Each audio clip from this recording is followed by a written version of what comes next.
नमस्कार, श्री स्वामी समर्थ सर्वांना. आज आपण मिक्स मोडाची भाजी जी आहे ती बनवणार आहोत.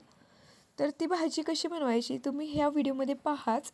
पण मी आज तुमच्याशी संवाद करू इच्छिते, कारण मला बोलायला फार आवडते आणि मला माहिती आहे तुम्हाला देखील माझ्याशी बोलायला नक्की आवडेल. आपल्या स्त्रियांचं कसं असतं माहिती आहे का, आपण खूपच इमोशनल असतो. एखाद्या गोष्टीचा भरपूर विचार करत असतो आणि त्या गोष्टीचा स्वतःला त्रास करून घेत असतो. पण खरं सांगू का, काही माणसं अशी असतात ना, ते म्हणतात ना, कुत्र्याची शेपूट नळीत घाला आणि ते कुठे पण घाला, वाकडी ती वाकडीच. काही लोकं देखील तशीच असतात.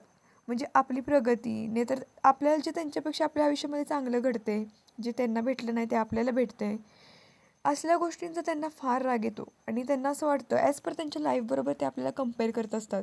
जे मला भेटलं नाही ते हिला भेटलं, हिचं सर्व चांगलं होते, ते त्यांना बघवत नाही. पण खरं सांगू का, अशा लोकांच्या नादी लागण्यापेक्षा ना, अशा लोकांना निग्लेक्ट करा.